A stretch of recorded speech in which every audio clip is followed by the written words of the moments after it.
हम किसी की बुराई करके भी उससे मैं क्या लूंगा मैं, और क्या मेरी मदद, हमने राम से ही मदद मांग रहा है, वो ही मेरा राम। हेलो दोस्तों, स्वागत है आपका हमारे चैनल NH एजेंसी पर। 6 दिसंबर को कोर्ट के फैसले के खिलाफ बाबरी मस्जिद को साजिश करके गिरा दिया गया था। उसी में एक आदमी ये भी शामिल था जो मस्जिद गिराने वालों के साथ था। जिस दिन से मस्जिद गिरी है उसी दिन से ये अपने पैरों से मोहताज है और इसका आधा जिस्म ख़राब हो चुका है। ये आदमी अपना दर्द बयान करते हुए रोने लगा और इसने पूरा सच बताया कि बाबरी मस्जिद को किस तरीके से गिराया गया। आइए दिखाते हैं हम आपको पूरा वीडियो।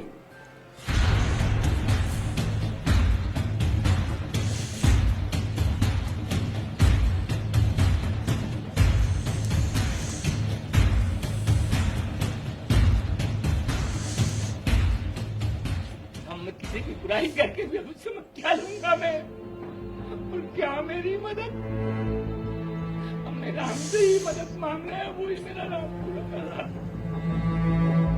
राम जन्मभूमि आंदोलन और उसके बाद के 26 बरस का दर्द इन आंखों में पढ़िए।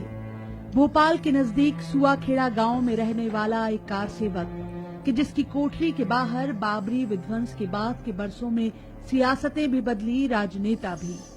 राम जन्मभूमि आंदोलन में किए गए बलिदान की कीमतें भी अदा हुई, लेकिन इसी आंदोलन में शरीर का आधा हिस्सा गंवा चुके अंचल सिंह मीणा की जिंदगी जैसे उसी एक तारीख पर थम गई। 6 दिसंबर थी 1992 का सन था और मैं जो है 5 दिसंबर को यहाँ से निकल चुका था। 11:45 से काम वहाँ जो है चालू किया था।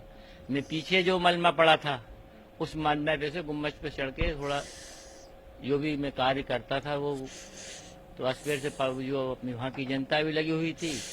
1 आध घंटा ही मैं सही रहा, इसके बाद मेरे ऐसी लगी कि सेठ बेहोश रहा मैं। वो गुम्बज जो है एकदम गिर गई, उसका जानकारी हमें मालूम नहीं पड़ी, हम लोग ऊपर थे। गुंबद के एक हिस्से का मलबा अंचल की पीठ पर ऐसा गिरा कि सरकारें गिर जाने के बाद ही उसे होश आया। शुरुआत में इलाज के दौरान तक बीजेपी नेताओं ने पूछ परख की, फिर एक कार सेवक किनारे हो गया।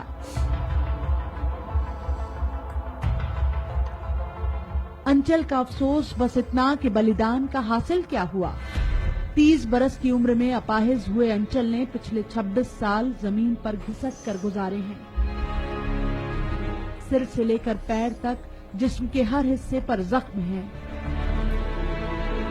और दिलो दिमाग पर लगे जख्म तो और भी गहरे। 26 साल देखो, मुझे यही राम ने मुझे जो है भगवान, जिस भगवान के काज से गया था उस राम ने विश्वास से सब अड़ेग रखा, किसी के आगे हाथ फैलाने का समय ही नहीं दिया मुझे, और मैं जो बना करता रहा है। अभी तुमको घाव बताऊंगी तो आप कहोगे कि ये दशा और कोई देखने नहीं आया, तो मुझे भगवान ही देखता है हर चीज में। अंचल के बलिदान की कीमत उनकी पत्नी पानबाई ने भी चुकाई। 2.5-3 बरस के बच्चों की परवरिश अकेले की, परिवार भी संभाला और पति को भी, सब बस राम भरोसे।